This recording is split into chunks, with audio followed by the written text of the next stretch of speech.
Hello traders, आज हम price action को चार्ट में समझेंगे और जानेंगे प्राइस एक्शन को आइडेंटिफाई करके आप कैसे ट्रेड कर सकते हो।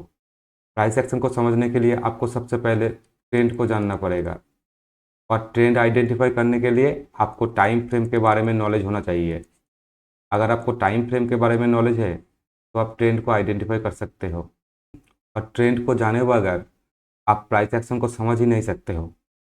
Candlestick pattern, chart pattern, support resistance, ये सब ट्रेंड को देख के ही फॉलो किया जाता है। अगर आपको ट्रेंड के बारे में मालूम है, ट्रेंड किस तरफ है, तब आप चीज़ों को आइडेंटिफाई करके आप मार्केट में ट्रेड कर सकते हो। और एक ट्रेडर को ट्रेंड आइडेंटिफाई करने के लिए 1 डे के टाइम फ्रेम यूज़ करना चाहिए। आप कभी भी छोटा टाइम फ्रेम से ट्रेंड को आइडेंटिफाई नहीं कर सकते हो। और अगर आप एक इन्वेस्टर हो तो आपको 1 डे से लेके 1 मंथ का टाइम फ्रेम यूज़ करना होगा ट्रेंड आइडेंटिफाई करने के लिए। 1 डे के टाइम फ्रेम को देख के ही आप मार्केट में आइडेंटिफाई कर सकते हो एक दिन में मार्केट का मूवमेंट किस तरफ था, मार्केट में कैसा कैंडल बना। इसीलिए एक ट्रेडर के लिए 1 डे का टाइम फ्रेम बहुत ही ज़रूरी टाइम फ्रेम है। आज जो वीडियो में मैं बताने वाला हूँ वो अगर आपको समझ में आ गया तो आपको प्राइस एक्शन के बारे में और किसी वीडियो को देखने की ज़रूरत नहीं है। आपका प्राइस एक्शन का बेसिक कॉन्सेप्ट यही से क्लियर हो जाएगा। मैं अच्छा स्पीकर तो नहीं हूँ, मैं जानता नहीं आपको किस तरह से समझा पाऊँगा। मैं जो बोलना चाहता हूँ अगर आपने वो समझ लिया तो आपके लिए ये वीडियो बहुत नॉलेजफुल होने वाला है। तो चलो 1 डे के टाइम फ्रेम में देख लेते हैं ट्रेंड आइडेंटिफाई। हम कोविड के बाद से देखेंगे मार्केट को। आप देख सकते हो ये कोविड का फॉल है। मार्केट ने इस जोन से इस जोन तक लगभग 50% फॉल कर गया था, और यहाँ से मार्केट ने ऐसा रिकवरी किया, फिर मार्केट 230% मार्केट ऊपर चला गया। मार्केट में जो इस जोन में पैसा लगाया है ना जाने उसका पैसा कितना गुना हो गया है। सिर्फ देख सकते हो आप 4 साल में मार्केट कितना ऊपर चला गया।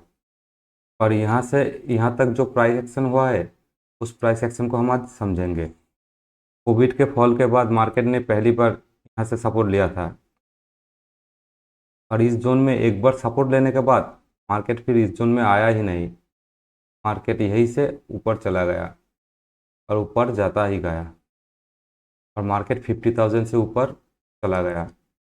और आप देख सकते हो मार्केट ने कोविड के बाद पहले बार यहाँ पर लो बनाया, फिर इस जोन पर लो बनाया, फिर इस जोन पे लो बनाया, फिर एक बार यहाँ पर लो बनाया, फिर मार्केट ने यहाँ पर लो बनाया, फिर यहाँ पर लो बनाया। और मार्केट जब न्यू लो बनाता है और मार्केट अपना हाई को तोड़ता है तब मार्केट अप ट्रेंड में होता है। तो सबसे पहले हम इस जोन को देख लेते हैं। ये जो जोन है, मार्केट जब फर्स्ट टाइम यहाँ से ऊपर जाने की कोशिश किया तो मार्केट यहाँ पर रेजिस्टेंस फेस किया। तो इस जोन को हम रेजिस्टेंस ड्रॉ कर लेते हैं। फिर मार्केट जब यहाँ पर आया तब मार्केट इस जोन से ही ऊपर चला गया, और इस रेजिस्टेंस जोन से मार्केट नीचे आने की कोशिश किया। एक बार मार्केट इस रेजिस्टेंस को तोड़ के ऊपर चला गया, लेकिन आप देख सकते हो मार्केट का क्लोज कैसा हुआ और मार्केट में किस टाइप का कैंडलस्टिक बना। अब देखो मार्केट में ये किस टाइप का कैंडलस्टिक है। ये एक बियरिश कैंडलस्टिक है, और मार्केट उसके बाद कितना बड़ा गैप अप करके मार्केट नीचे चला आया। और मार्केट जब नीचे आया तो मार्केट में सेकेंड टाइम जहाँ से बायर आया था और मार्केट को गैप अप किया था, मार्केट उस जोन से ऊपर चला गया। वो सेलर ने एक बार कोशिश किया मार्केट को नीचे ले आने के लिए, लेकिन मार्केट में बायर स्ट्रांग था, इसीलिए मार्केट और नीचे नहीं आया। मार्केट इस जोन से ऊपर चला गया, और मार्केट इस रेजिस्टेंस को तोड़ के ऊपर ही चला गया। मार्केट में सेलर ने कोशिश तो किया मार्केट को नीचे ले आने के लिए, लेकिन मार्केट नीचे नहीं आया। ये जो बायर था वो बायर मार्केट को कंट्रोल कर लिया और मार्केट को नीचे नहीं आने दिया। मार्केट में छोटा छोटा सेल अप तो आया। अगर आप यहाँ पर ट्रेडिंग करते हो तो आपको थोड़ा सा तो पैसा मिलेगा। इसीलिए एक प्राइस एक्शन ट्रेडर को हर जोन को मार्क करके रखना चाहिए। मार्केट पे कहाँ पर सपोर्ट बन रहा है और कहाँ पर रेजिस्टेंस बन रहा है। अगर मार्केट का ट्रेंड अप है तो आपको सपोर्ट से ज़्यादा पैसा मिलेगा, और अगर मार्केट का ट्रेंड डाउन है तो आपको रेजिस्टेंस में ज़्यादा पैसा मिलेगा। मेरे कहने का मतलब ये है, अगर मार्केट का ट्रेंड डाउन है तो आप रेजिस्टेंस में ट्रेड लो तो आपको बड़ा ट्रेड मिलेगा, और मार्केट का ट्रेंड अगर अप है तो आप सपोर्ट में ट्रेड लो तो आपको बड़ा ट्रेड मिलेगा। फिर देखो, मार्केट इस रेजिस्टेंस को तोड़ के ऊपर चला गया, और मार्केट में यहाँ पर एक सेलिंग हुआ, और इस सेलिंग कैंडल को देखो आप, इस टाइप का कैंडल है। इस कैंडल को देख के ही आपको समझ में आना चाहिए कि मार्केट यहाँ से नीचे जाएगा, क्योंकि ये कैंडल बहुत बड़ा है। पिछले जितने भी कैंडल था उस कैंडल से लगभग डबल है ये कैंडल। मतलब सेलर यहाँ पर बहुत स्ट्रांग है, और वो मार्केट को नीचे ले जाएगा। अगर आप इस कैंडल को देख के इसके डाउन साइड ब्रेक होने पे आप अगर ट्रेड करते थे तब आपको इतना बड़ा मूव मिल जाता था, और आप पहले से ही मार्क करके रखा हुआ है कि मार्केट में यहाँ से बायर आया है, इसी जोन के पास जब मार्केट आएगा तब आपको इस ट्रेड से बाहर निकल जाना है कि मार्केट में इस जोन में बायर है। और फिर आप देखो, यहाँ पर एक बुलिश कैंडल बना, और ये जो दो कैंडल का पैटर्न है ये भी एक बुलिश सिग्नल दे रहा है। मार्केट में ये कैंडल तो रेड है, लेकिन ये जो कैंडल है यहाँ से बायर आया है, और बायर इस रेड कैंडल के ऊपर जाके क्लोज करवाया, और फिर उसके अगले दिन फिर से मार्केट में बायर आया है, और इस ट्रेंड का कंटिन्यू हो गया है। फिर मार्केट यहाँ से प्राइस एक्शन बना के ऊपर चला गया। फिर जहाँ से सेलिंग आया था उस जगह पर जाते ही या उसके आसपास जाते ही एक बार सेलिंग आया है, लेकिन इस सेलिंग में सेलर कमज़ोर है। मार्केट को उसे नीचे ले आना था, लेकिन वो फेल हो गया, और मार्केट ऊपर चला गया उस रेजिस्टेंस के पास। और उस रेजिस्टेंस के पास जाते ही सेलर ने एक बार फिर से कोशिश किया मार्केट को नीचे ले आने के लिए, लेकिन सेलर फिर से फेल हो गया, और मार्केट में ऊपर साइड नया हायर लो बनता गया, और मार्केट उस रेजिस्टेंस को तोड़ दिया। यहाँ से यहाँ तक जो ट्रेंड है वो अप ट्रेंड है, क्योंकि मार्केट देखो कंटिन्यू हायर लो बनाता ही जा रहा है, और रेजिस्टेंस के पास जाते ही मार्केट कंसोलिडेट कर रहा है, मार्केट नीचे नहीं आ रहा है, कि मतलब मार्केट बुलिश है, और आपको यहाँ से अप साइड के लिए ट्रेड लेना है, ना कि आपको यहाँ से डाउन साइड के लिए ट्रेड लेना है। क्योंकि मार्केट को अगर डाउन आना है तो मार्केट यहाँ पर जो बायर है उस बायर को पहले निकालेगा, फिर मार्केट नीचे आएगा, लेकिन मार्केट फेल हो गया, बायर तक मार्केट नहीं आ पाया, मार्केट यहीं से घूम गया। ये ब्रेकआउट होते ही आपको ट्रेड लेना है, आपको इस ब्रेकआउट के लिए वेट भी नहीं करना है। मार्केट इस जोन का ब्रेकआउट करे, जब मार्केट इस जोन का ब्रेकआउट करेगा तभी आपको ट्रेड लेना है, क्योंकि आपको पहले से ही पता चल गया कि मार्केट में सेलर कमज़ोर हो गया और बायर मार्केट में डोमिनेट कर रहा है, और इस जोन को ब्रेकआउट करते ही मार्केट देखो सीधा ऊपर चला गया। फिर चलो ऊपर जाके देखते हैं,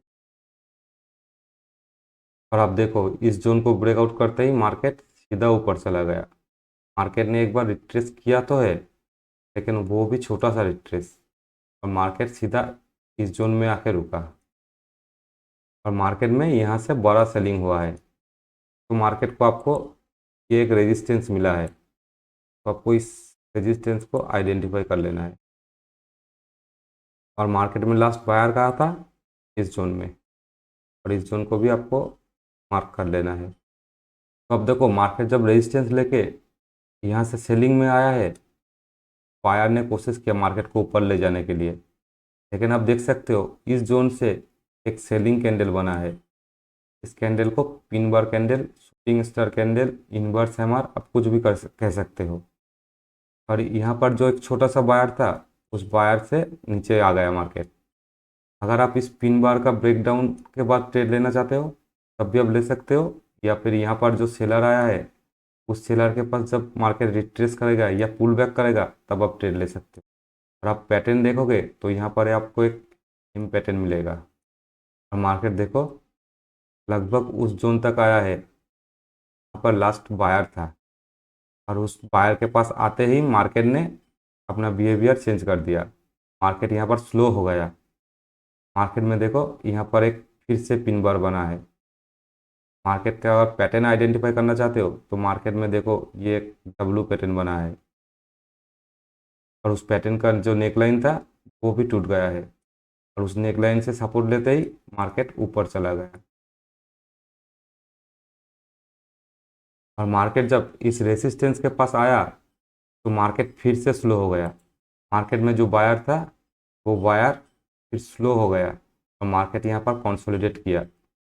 अगर इस रेजिस्टेंस में सेलर स्ट्रांग होता तो मार्केट को यहाँ से नीचे ले आता था, लेकिन सेलर यहाँ पर स्ट्रांग नहीं है, इसीलिए मार्केट यहाँ से नीचे ना आके मार्केट यहाँ पर कंसोलिडेट किया और फिर जाके इस जोन को तोड़ दिया। मार्केट ऊपर चला गया और मार्केट में जब यहाँ पर बायर आया था तब एक बार सेलर ने इस बायर को निकालने की कोशिश किया, लेकिन मार्केट में यहाँ पर और स्ट्रांग बायर आ गया और मार्केट यहाँ से घूम गया था और मार्केट इस सेलर को ब्रेकआउट करके ऊपर चला गया। तो मार्केट में ये जोन में बायर स्ट्रांग है, इस जोन को हम मार्क कर लेते हैं। और एक जोन से मार्केट नीचे नहीं आया, ये जोन से, तो इस जोन को भी हम मार्क कर लेंगे। और इस जोन से इस जोन तक अब देखो ट्रेंड क्या है, higher low higher low higher low higher low और यहाँ पर हायर लो। मतलब यहाँ पर बायर है, यहाँ पर बायर है, यहाँ पर बायर है और यहाँ पर बायर है। और जब मार्केट ऊपर से नीचे आएगा तो ये सब जोन सपोर्ट की तरह काम करेगा। और मार्केट इस जोन से रेजिस्टेंस लिया और मार्केट नीचे आने की कोशिश किया है, तो ये एक रेजिस्टेंस जोन है। अब देखो मार्केट यहाँ पर रेजिस्टेंस लिया, फिर एक स्ट्रॉन्ग सेलिंग कैंडल बना और मार्केट यहाँ से थोड़ा सा रिट्रेस किया और फिर नीचे आया है। और जहाँ पर मार्केट में बायर था उस जोन को तोड़ दिया, वहीं से मार्केट ने एक बार रिजेक्शन लेके मार्केट नीचे आ गया। फिर इस बाइंग जोन से मार्केट में बाइंग आया है, लेकिन ये जो सेलर है जो इस कैंडल में सेलिंग किया था, सेलर ने मार्केट को फिर से नीचे ले आ गया और इस बार इस बायर का स्टॉप लॉस इस सेलर ने ले लिया।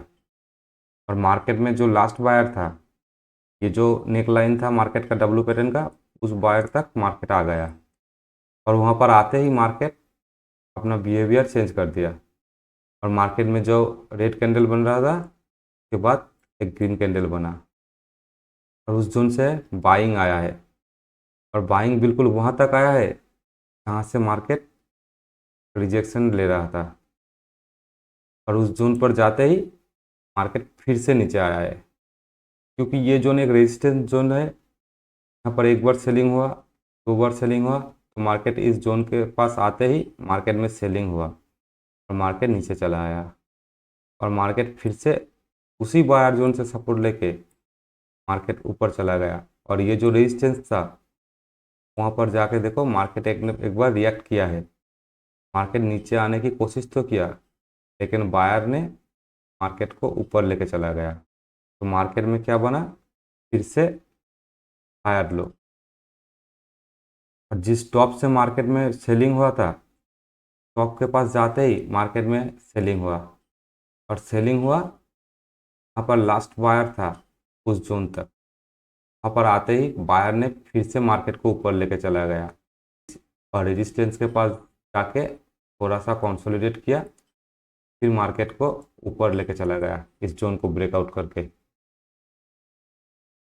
तो मार्केट में लास्ट बायर यहाँ पर था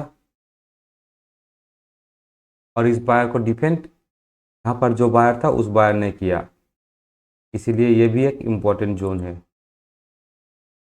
मार्केट जब यहाँ से रिजेक्शन लिया तो इस बायर ने रोक दिया था मार्केट को, ये बायर तक नहीं आने दिया, तो ये जोन एक स्ट्रॉन्ग बाइंग जोन है।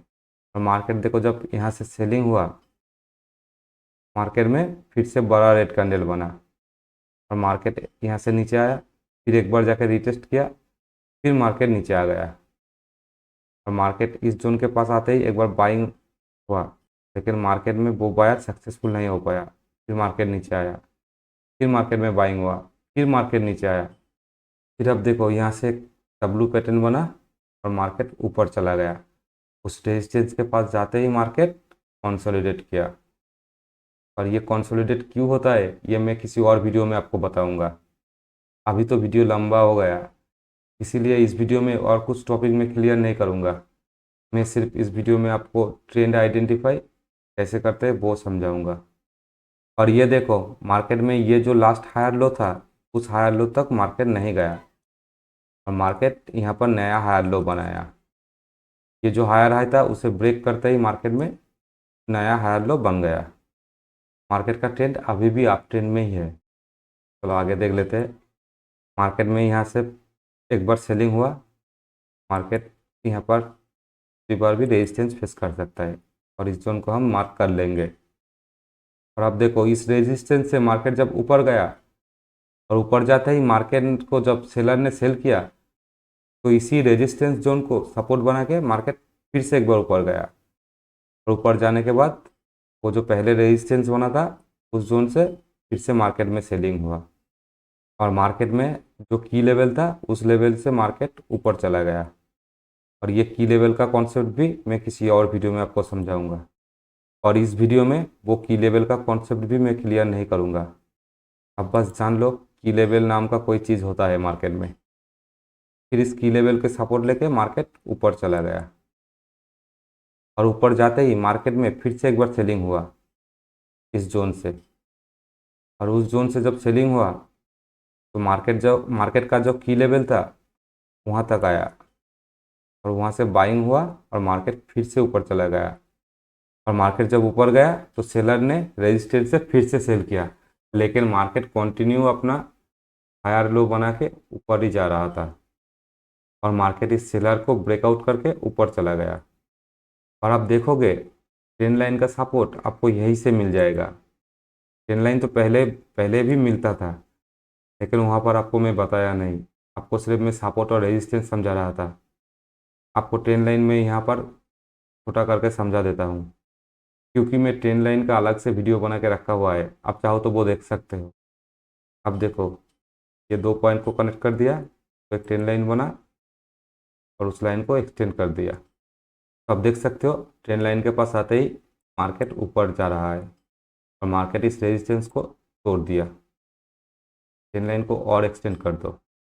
वैसे तो ये ट्रेंड लाइन कमज़ोर हो गया है, क्योंकि यहाँ पर ट्रेंड लाइन को बार बार सेलर ने टच किया है, फिर भी ये ट्रेंड लाइन अभी भी कम कर रहा है। मार्केट इस ट्रेंड लाइन से ही ऊपर जा रहा है। एक बार इस ट्रेंड लाइन को तोड़ा, लेकिन मार्केट में फॉलोअप नहीं आया, नीचे आते ही मार्केट घूम के ऊपर चला गया। और इस रेजिस्टेंस को तोड़ के मार्केट जब ऊपर गया तो मार्केट में यहाँ पर एक बार सेलिंग हुआ है। और ये सेलिंग हम जानते हैं इलेक्शन के रिजल्ट के दिन, ये एक न्यूज़ वाला सेलिंग था। सेलिंग को इतना तवज्जो नहीं देते हैं हम। और मार्केट में जो सेलिंग हुआ है अभी के टाइम पे वो इस जोन, और मार्केट जो सपोर्ट लिया है इस जोन से वो तो एक ट्रेंड लाइन का सपोर्ट है और एक सपोर्ट है यहाँ पर जो सेलर था, सेलर को निकलते ही बायर जो यहाँ पर कंट्रोल किया है मार्केट को, उस बायर का सपोर्ट है अभी भी। अगर मार्केट यहाँ से नीचे आया तो मार्केट में ये वाला बायर जो लास्ट बायर है उस बायर का सपोर्ट मिल सकता है। हर जोन से जहाँ पर सपोर्ट लिया है या रेजिस्टेंस लिया है वहाँ पर आपको चार्ट पैटर्न मिल जाएगा, कैंडल स्टिक मिल जाएगा, कैंडल स्टिक पैटर्न मिल जाएगा। बस आपको ढूंढना है। अब देखो, यहाँ पर एक शूटिंग स्टार कैंडल स्टिक या टॉप पिन बार है, यहाँ पर एक हैंगिंग मैन है, यहाँ पर एक बुलिश एनगल्फिंग कैंडल है, यहाँ पर एक डोजी कैंडल है या पिन बार कह सकते हो आप। इस जोन में भी देखो एक डोजी कैंडल और यहाँ पर एक पिन बार है, यहाँ पर एक हैमर है, यहाँ पर भी देखो एक यहाँ पर एक इवनिंग स्टार है, यहाँ पर एक पिन बार है। इस जोन में भी देखो एक डोजी कैंडल बना है। आज तो मैं सपोर्ट रेजिस्टेंस के बेस में प्राइस एक्शन को कैसे आइडेंटिफाई किया जाता है वो आपको समझाने की कोशिश किया और उसके साथ साथ थोड़ा सा कैंडल स्टिक को भी टच किया। आने वाले वीडियो में हम प्राइस एक्शन के और भी एडवांस तरीके को जानेंगे, चार्ट को और एडवांस तरीके से कैसे रीड किया जाता है वो भी जानेंगे। आपका बेसिक कॉन्सेप्ट बस क्लियर हो जाए और आप बायर सेलर का इमोशन को समझ लो, उसके बाद हम एडवांस में जाएंगे। तो आज के वीडियो के लिए इतना ही। वीडियो अगर अच्छा लगे तो वीडियो को लाइक कर देना और नए हो तो चैनल को सब्सक्राइब कर लेना।